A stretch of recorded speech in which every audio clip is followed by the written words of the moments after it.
Hello दोस्तों, कैसे हैं आप लोग। स्वागत है आपका मेरे चैनल मिली ऑफिशियल में। आज हम लोग पढ़ने जा रहे हैं सामान्य अध्ययन यानी सामाजिक विज्ञान के अंतर्गत हिस्ट्री, जियोग्राफी, पॉलिटिकल साइंस और इकोनॉमिक्स के कुछ क्वेश्चन। चलिए आते हैं पहले क्वेश्चन पे। तो पहला क्वेश्चन है, भारत का कुल क्षेत्रफल कितना है।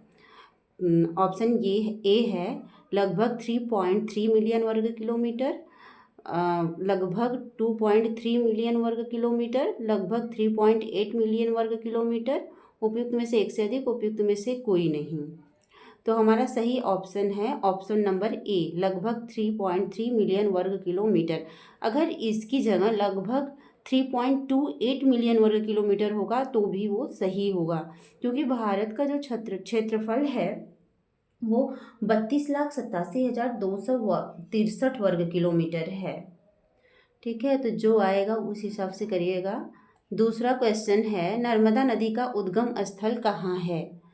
नर्मदा नदी का उद्गम स्थल कहाँ है। ऑप्शन ए है शिवालिक हिमालय, ऑप्शन बी है विंध्य पर्वत, ऑप्शन सी है अरावली पर्वत, ऑप्शन डी है उपयुक्त में से एक से अधिक या उपयुक्त में से कोई नहीं। तो नर्मदा नदी का उद्गम स्थल न शिवालिक हिमालय में है, न विंध्य पर्वत में है, न अरावली पर्वत में है। तो इसका आंसर होगा उपयुक्त में से कोई नहीं। तो नर्मदा नदी का उद्गम स्थल है अमरकंटक पहाड़ी। क्या है? अमरकंटक पहाड़ी। बहुत से एग्जाम में ये वाले ऑप्शन नहीं भी आते होंगे, उपयुक्त में से एक से अधिक। ये बिहार के एग्जाम में अधिक आते हैं, तो उस हिसाब से देख लीजिएगा। निम्न में से कौन परियोजना बेतवा नदी पर स्थित है। मंडी परियोजना, तिलैया परियोजना, माता टीला परियोजना। उपयुक्त में से एक से अधिक या उपयुक्त में से कोई नहीं। तो परियोजना बेतवा नदी पर कौन सा है, कौन सी परियोजना बेतवा नदी पर है, तो माता टीला परियोजना। ये जो मंडी परियोजना है ये ब्यास नदी पे है, और ये जो तिलैया परियोजना है ये बराकर नदी पे है। आगे चलते हैं। निम्नांकित में कौन मानव निर्मित झील है। गोविंद बल्लभ पंत सागर, पुलिकट झील, चिल्का झील, पेरियार झील। इसमें से ऑप्शन दिया है केवल एक, केवल चार, केवल एक और तीन, उपयुक्त में से एक से अधिक। तो आंसर होगा उपयुक्त में से एक से अधिक, क्योंकि ये गोविंद बल्लभ पंत सागर झील और पेरियार झील दोनों ही मानव निर्मित झील हैं। अगला क्वेश्चन है, दूध सागर जलप्रपात किस राज्य में स्थित है। दूध सागर जलप्रपात किस राज्य में स्थित है। छत्तीसगढ़ में है, गोवा में है, कर्नाटक में है। उपयुक्त में से एक से अधिक या उपयुक्त में से कोई नहीं। तो दूध सागर जलप्रपात जो है वो गोवा में स्थित है। दूध सागर जलप्रपात कहाँ स्थित है, तो दूध सागर जलप्रपात गोवा राज्य में स्थित है। जो दूध सागर जलप्रपात है वो मांडवी नदी पे स्थित है। किस नदी पे? मांडवी नदी पे स्थित है। तो आइए जानते हैं कर्नाटक में कौन कौन सा जलप्रपात है।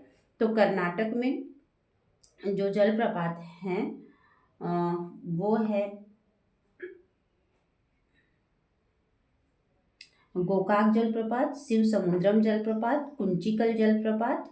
कर्नाटक के प्रमुख जलप्रपात हैं। कौन सा जलप्रपात? गोकाक, कुंचिकल और शिव समुद्रम जलप्रपात। ये सब जलप्रपात कर्नाटक में है। अगला क्वेश्चन है, निम्न में से कौन जेट स्ट्रीम भारत में दक्षिण पश्चिम मानसून के लिए एक उत्तरदायी कारक है। थोड़ा अच्छे से नहीं दिख रहा है, हम पढ़ दे रहे हैं। निम्न में कौन जेट स्ट्रीम भारत में दक्षिण पश्चिम मानसून के लिए एक उत्तरदायी कारक है। ऑप्शन ए है उष्णकटिबंधीय पूर्वी जेट स्ट्रीम, उपोष्णकटिबंधीय पश्चिमी जेट स्ट्रीम, ध्रुवी जेट स्ट्रीम। उपयुक्त में से एक से अधिक, उपयुक्त में से कोई नहीं। तो कौन सा जेट स्ट्रीम भारत में दक्षिण पश्चिम मानसून के लिए उत्तरदायी कारक है। तो भारत में दक्षिण पश्चिम मानसून के लिए उत्तरदायी कारक है उष्णकटिबंधीय पूर्वी जेट स्ट्रीम।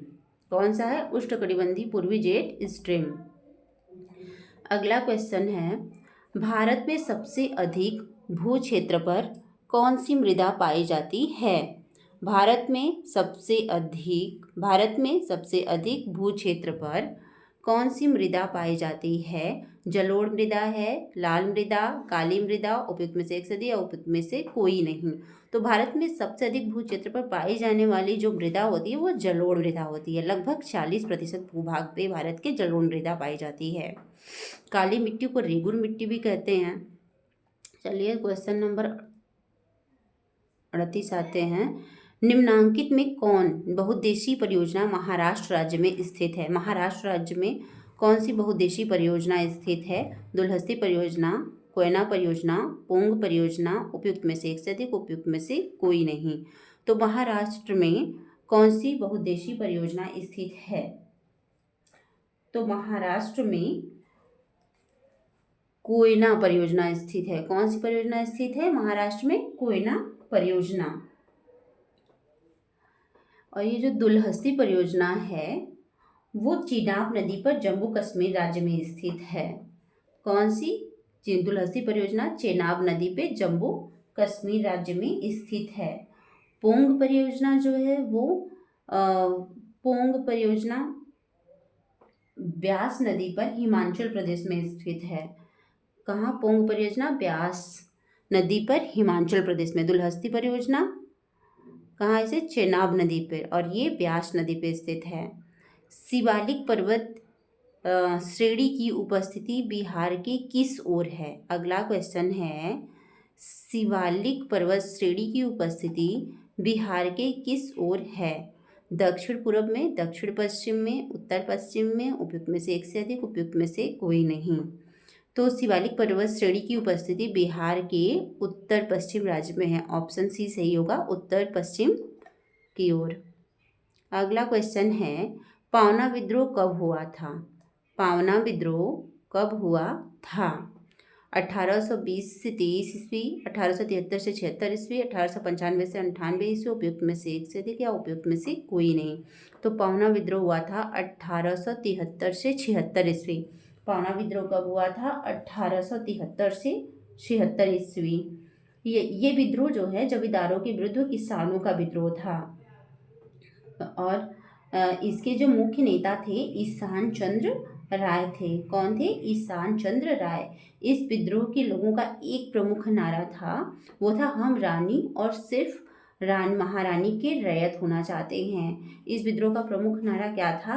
हम महारानी और सिर्फ महारानी के रैयत होना चाहते हैं। किसानों का जमींदारों के विरुद्ध विद्रोह था। इसके नेता जो थे ईशान चंद्र राय थे। चलिए आगे चलते हैं। स्वामी दयानंद सरस्वती का वास्तविक नाम क्या था? भोला, वैद्यनाथ, मूलशंकर, उपयुक्त में से एक से अधिक, उपयुक्त में से कोई नहीं। तो स्वामी दयानंद सरस्वती का वास्तविक नाम जो था वो है मूलशंकर। क्या नाम था? मूलशंकर। भारत की शिक्षा पर चार्ल्स वुड का डिस्पैच किस वर्ष का है? अगला क्वेश्चन है, भारत की शिक्षा पर चार्ल्स वुड का डिस्पैच किस वर्ष का है? 1845, 1850, 1854, उपयुक्त में से एक से अधिक, उपयुक्त में से कोई नहीं। तो चार्ल्स वुड का डिस्पैच किस वर्ष का है? 1854। Option number C 1854। Charles Wood का डिस्पैच 1854। अगला क्वेश्चन है, भारत में पहला समाचार पत्र कहाँ से प्रकाशित हुआ? भारत में पहला समाचार पत्र कहाँ से प्रकाशित हुआ? कलकत्ता से, दिल्ली से, बॉम्बे से, उपयुक्त में से एक से अधिक, उपयुक्त में से कोई नहीं। तो भारत का जो पहला समाचार पत्र है वो कलकत्ता से प्रकाशित हुआ था। Option number A Calcutta.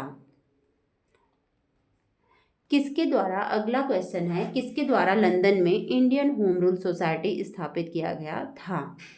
किसके द्वारा लंदन में इंडियन होम रूल सोसाइटी स्थापित किया गया था? बी.डी. सावरकर के द्वारा, चंद्रशेखर आज़ाद के द्वारा, श्यामजी कृष्ण वर्मा के द्वारा, उपयुक्त में से एक से अधिक, उपयुक्त में से कोई नहीं। तो लंदन में इंडियन होम रूल सोसाइटी की स्थापना किसके द्वारा स्थापित किया गया था? श्यामजी कृष्ण वर्मा के द्वारा। किसके द्वारा? श्यामजी कृष्ण वर्मा के द्वारा। कब स्थापित किया गया था? 1905 में। 1905 में लंदन में होम रूल सोसाइटी की स्थापना श्यामजी कृष्ण वर्मा के द्वारा किया गया था। अगला क्वेश्चन है, किस वर्ष दादा भाई नौरोजी ब्रिटिश पार्लियामेंट के हाउस ऑफ कॉमन्स के सदस्य चुने गए थे? ऑप्शन ए है 1888, ऑप्शन बी है 1890, ऑप्शन सी है 1892, ऑप्शन डी है उपयुक्त में से एक से अधिक, ऑप्शन ई है उपयुक्त में से कोई नहीं। तो किस वर्ष दादा भाई नौरोजी को ब्रिटिश पार्लियामेंट के हाउस ऑफ कॉमन्स का सदस्य चुना गया था? तो वो ऑप्शन सी है 1892 ईस्वी में। कब चुना गया था? 1892 ईस्वी में। अगला क्वेश्चन है, गोपाल कृष्ण गोखले के राजनीतिक गुरु निम्न में से कौन थे? गोपाल कृष्ण गोखले के राजनीतिक गुरु निम्न में से कौन थे? तो गोपाल कृष्ण गोखले के राजनीतिक गुरु कौन थे? महादेव गोविंद रानडे थे, महात्मा गांधी थे, रविन्द्रनाथ टैगोर थे, उपयुक्त में से एक से अधिक, उपयुक्त में से कोई नहीं। तो गोपाल कृष्ण गोखले के राजनीतिक गुरु महादेव गोविंद रानडे थे। और गोपाल कृष्ण गोखले किसके राजनीतिक गुरु थे? तो गोपाल कृष्ण गोखले महात्मा गांधी के राजनीतिक गुरु थे। गोपाल कृष्ण गोखले के राजनीतिक गुरु महादेव गोविंद रानडे और महात्मा गांधी के राजनीतिक गुरु गोपाल कृष्ण गोखले थे। अगले क्वेश्चन पे आते हैं, बाल गंगाधर तिलक द्वारा निकाली गई मराठा समाचार पत्र किस भाषा में प्रकाशित की जाती है? बाल गंगाधर तिलक द्वारा निकाली गई मराठा समाचार पत्र किस भाषा में प्रकाशित की जाती है? तो जो मराठा समाचार पत्र है वो मराठी भाषा में निकाली जाती है, गुजराती में, अंग्रेजी में, उपयुक्त में से एक से अधिक।